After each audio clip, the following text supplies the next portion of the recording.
Hey folks, welcome back to Keith's Garage. I finally got some new content to share. I noticed after I rebuilt my engine, good power, good torque. Lately, last fall, the engine, the clutch is slipping a little bit now. And I've had my tranny out a couple times.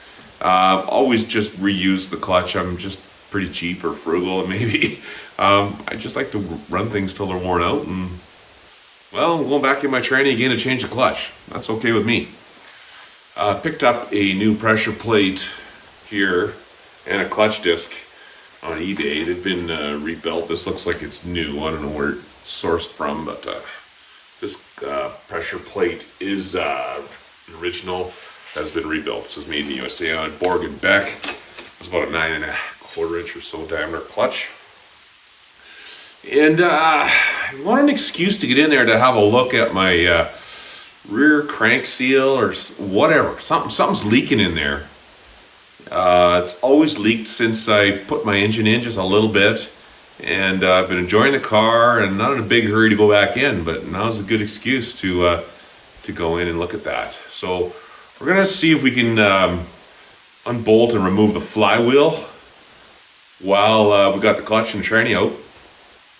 And unbolt that flywheel, have a look at the rear seal. They say it can be done in the car. It's a little tricky, I think. Maybe we'll see how heavy that flywheel is. See if I can get it off by myself, lay it under the car. So I'm not going to do a video on removing the transmission. I've already done that. If you want to see that process, look at one of my other videos on tranny removal here. Pretty easy. You can get the tranny out of this car now in about an hour and a half, I guess. Under 2 hours for sure. Done it a few times. And all the floor panels and everything come out. It's fantastic. It's an easy tranny to remove. So let's get on our way here and have a look at this rear seal and see what we find. All right, keeping with the theme of keeping it simple and making it easy for new people to follow along, here's the brand new parts. This is a pressure plate. This is a clutch disc. The clutch disc sits on the pressure plate here like this and rides on there, and the other side of it rides on the flywheel. This is another transmission input shaft is on here, and this pressure plate has a bunch of springs inside of it, really strong springs that maintain that force that's needed to keep this pushed against the flywheel to transfer power from the engine into the transmission. So as these things wear, what happens is well, the clutch disc can wear, of course. I've seen broken little springs inside here. These are like torsion springs. When every time you let this thing go, it allows the center of this just to flex slightly. The springs hold it together. I've seen broken springs inside of mine. Some of the older ones I took apart had broken springs in there. Different sizes of clutches depending on the application. Chrysler had larger clutches in bigger engines. They used a large clutch in taxis, and in certain areas of the world where it's really hilly and steep terrain, they had really low gears and like 10-inch diameter clutch. I think this is a 9 or a 9.25 inch diameter, something like that.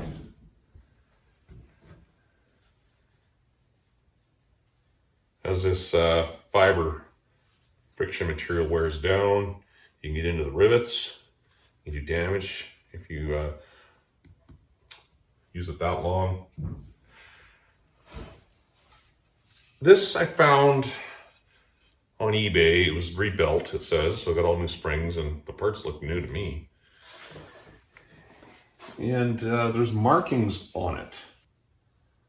But the problem is what does it say in there? Boy, made in the USA, Chicago, Illinois. I like that. That's a huge bonus for me. It has the number 918 stamped on it, 918. Now this is specifically designed for a certain amount of horsepower, torque, and they'll change the springs, and the tension on those springs is part of the design. Now, I could not find anywhere a catalog, a Borg and Beck catalog. It'd sure be nice if somebody had one and could tell me. I cannot be able to find one anywhere online, what the 918 means. because there's other numbers, 920, 928, whatever, 930, I don't know what they are now. And those are assigned to certain applications with engines and horsepower and trucks, cars, whatever, station wagons, coupes. You'll have a different clutch number. This is a 918 by Borg & Beck. We're going to try it. Hopefully it's enough. Hopefully it's designed for, would it be nice if it was designed for like a 251 engine or something like that in a truck? Give me a little bit more oomph, a little more grab. When you push on your pilot bearing, you're actually forcing the bearing into these three fingers here. And that takes tension, it compresses the springs and allows this pressure plate area here to move away from the clutch disc. And then it just spins freely on there. So that's what you're trying to, when you're pushing on that bearing, you're pushing those fingers in, moving this whole plate, compressing the springs, and you let it go. Full spring pressure on this area. That's what your bearing's doing, your throwout bearing right there. Now, if your throwout bearing doesn't have enough free play on it, what it's doing is it's always sitting on here, maybe riding on here, and giving a little bit of pressure on here all the time, and not allowing the springs to fully open up and apply a maximum amount of pressure. So your clutch could be slipping a little bit all the time. So make sure you have some free play in your clutch pedal, and that's why it's there. It's for this bearing to sit on here and give a little bit of clearance, so you're getting, the bearing is pulling away from the clutch and letting it engage fully. That's important.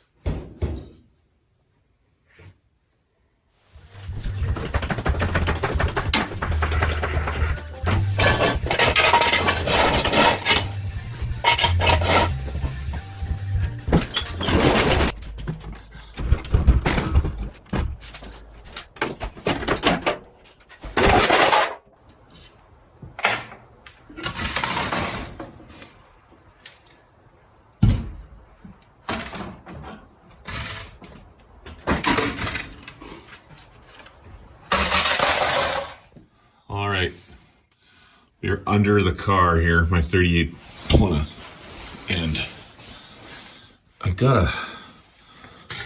had a small leak since I rebuilt the engine, and you can kind of see a drip there in my rear seal over here.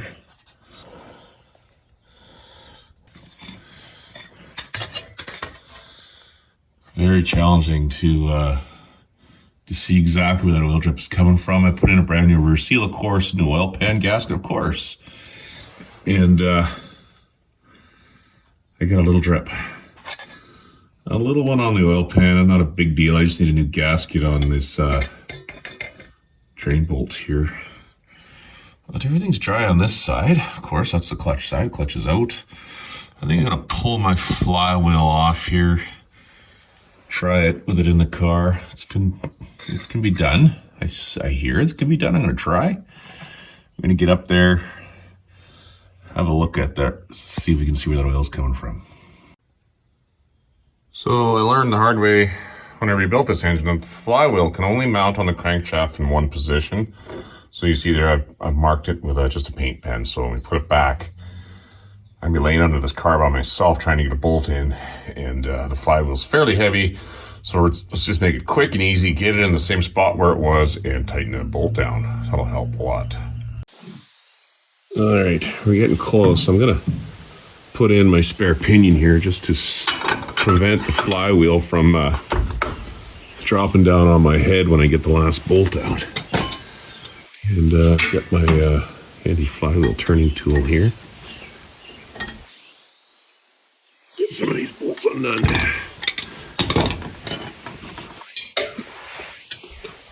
You can get an open-ended wrench up in there.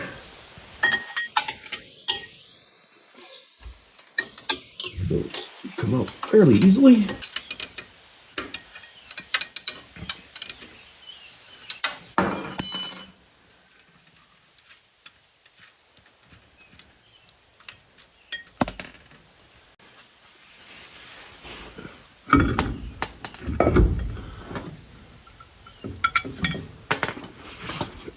Get my pinion out of there.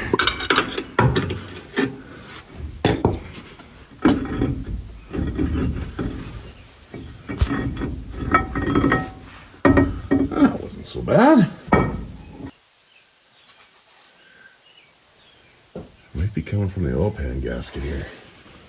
Here. Wouldn't that be nice?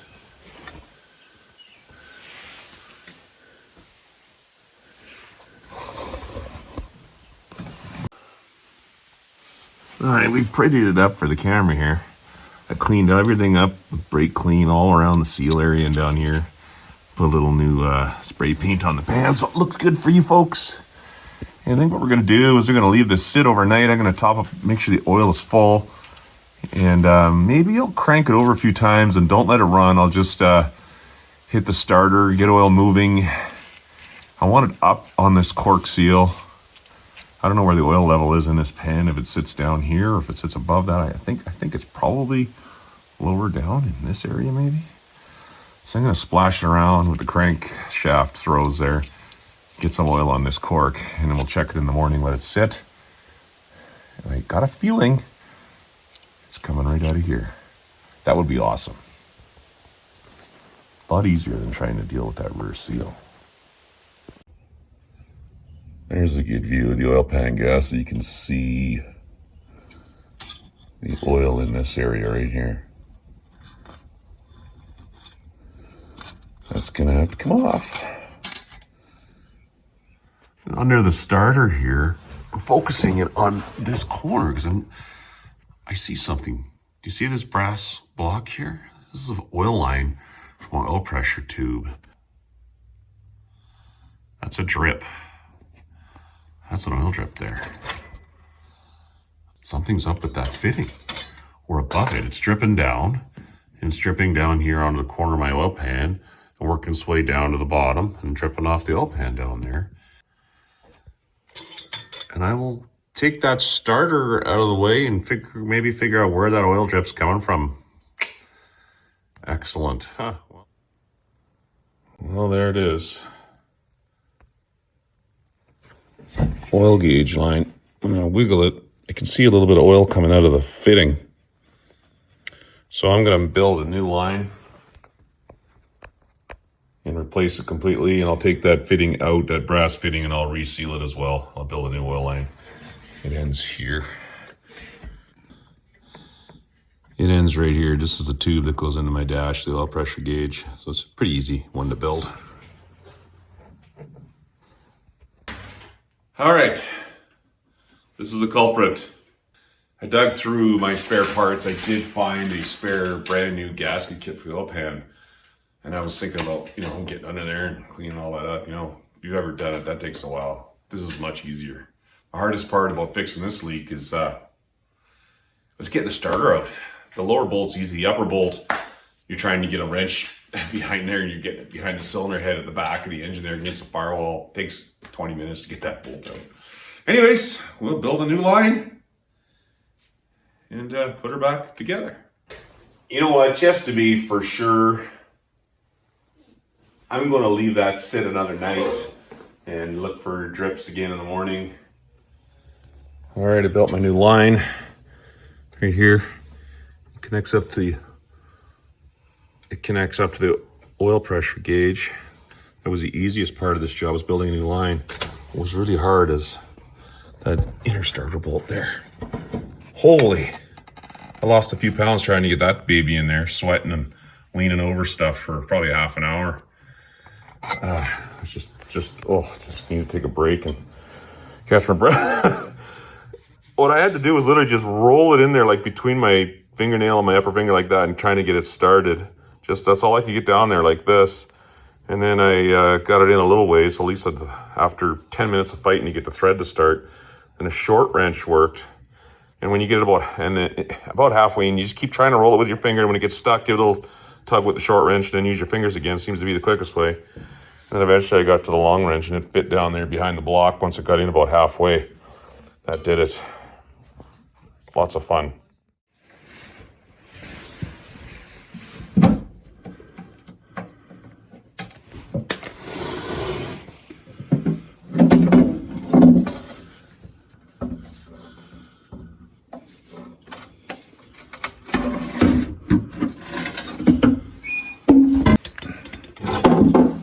Can't help but wonder if maybe I didn't leave this piece of cork quite long enough.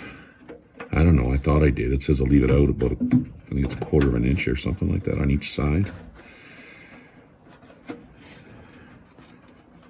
I did notice, though, a fair number of oil pan bolts were had loosened off. I did torque them as per the spec when I put them in. But I don't think that contributed to this gasket leaking right here, because there's no bolts at the back in this area. That sits right there. And that's where my leak was, right in the center there. And it looks okay, but... All right, well, do this again with a new oil pan gasket. Earlier I had posed a question about where the oil level sits in the pan. And the full line is right here. This is add oil down here. So let's just check from about the seam of the oil pan. You're about 6 inches down to the full mark. No, sorry, 5 1/4 inches down to the full mark. And just over about 6 1/8 inch to the add oil mark. So at the back of the block here, the 6 inch, 5 1/4, 6 inch, so it's quite a ways down from this area here where my oil leak was. So I guess it's just residual oil up in the seal area when the engine stops, just working its way down and dripping, because the oil level is nowhere near this when it sits overnight. All right, I've put a new gasket on the oil pan, reinstalled the pan. I forgot to record any of the process, but oh well. Up in the corners, in each corner here, in this area, you can see I put a little dab of black aviation silicone in there. Just in the corner where the gaskets meet. The side gasket meets the round gasket here. I did not trim this gasket at all. It stuck out about 1/4 of an inch on each side. I did put a little bit of black silicone on the bottom side of the pan, between the gasket and the pan, just in this area here. I don't know if it'll help you or not. That's where it leaked before. Just probably about a 2-inch strip here, black, a little bit of thin black silicone in there. I did the same on the front. I think last time I probably trimmed the gasket ends down to 1/8 of an inch. This time I left them as is, about 1/4 inch. And I squished them and crushed them in place with the bolts, and I don't know, looks pretty good. Looks pretty good to me. See the gaskets meeting there in the corners. A little bit of silicone. And just a little bit squishing out the inside there. I'm not concerned about that. That's going to be just fine. The last thing I'm going to do is my oil pan plug. I'm going to put a little bit of Teflon tape on the threads. It drips a little bit, even though I put a new copper gasket on there before, it still drips. So I'm gonna put a little Teflon on there, and that should seal that up. We got our new our new oil pressure line in up top. The next thing to do now, I'm putting the clutch in, the transmission back in, and we're gonna run this thing and see how it goes. I hope we got it this time. All right, here's my flywheel. There was no serious grooving or any scratching in it. All I did is I took some 80 grit sandpaper and a piece of wood, like a 2x2, and I block sanded in every direction. Just took the high glaze polish off here from the clutch disc. That should help in seating the new clutch disc in place.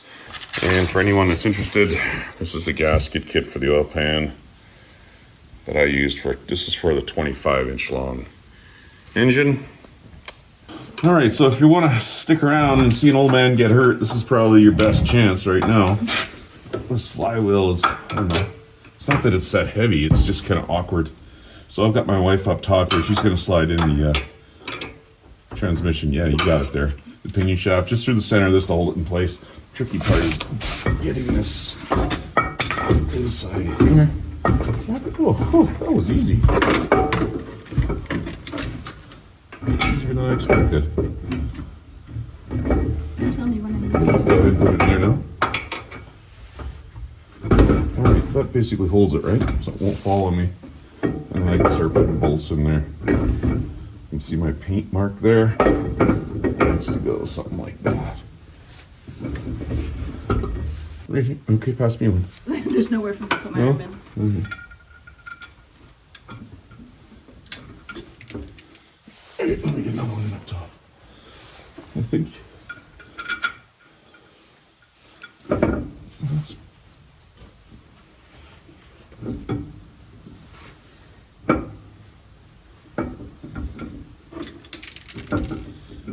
just trying to get that bolt in that spot. That's it.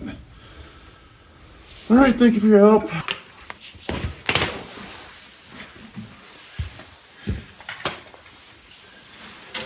Have you ever gotten up and down from under your car so many times that you actually start to feel nauseous, seasick, kind of? I'm there. Another wonderful thing about getting old, I guess. Getting up and down from under your car so often that you feel seasick. Ah, that's brutal.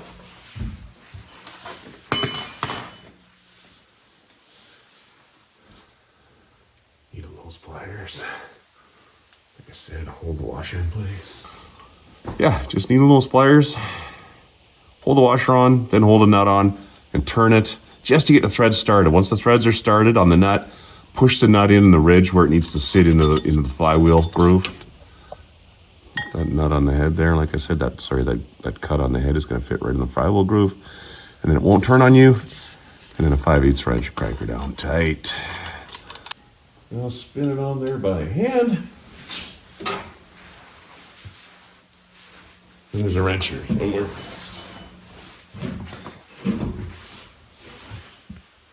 Oh boy.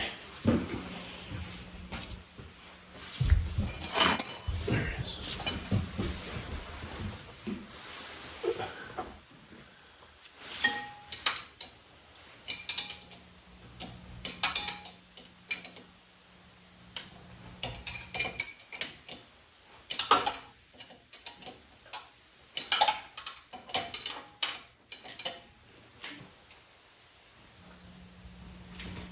I don't know what the torque is supposed to be on those nuts, but I don't have any type of way to get a torque wrench on there. So I think the last thing I'll do when my tranny's in, this is still exposed, I'll crank those down as tight as I want with the tranny in gear and get on here and do that. They're all tight right now, as tight as I want to get them, but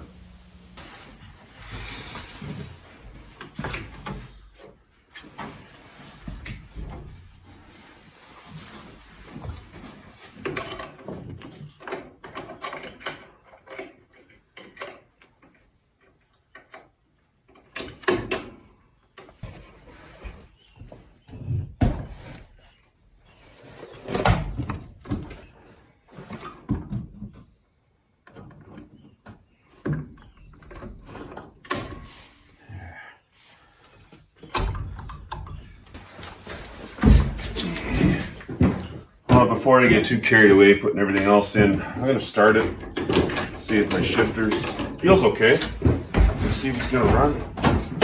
Probably don't need to adjust that clutch later.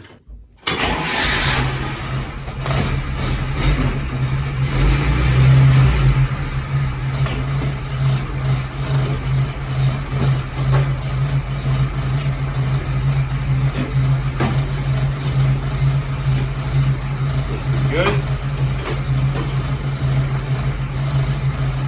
Second. Neutral. Third. First.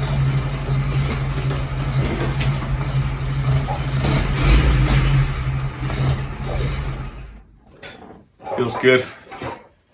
It seems to be working. I guess I'll proceed and install everything else and probably, I guess, call the video an end at that point.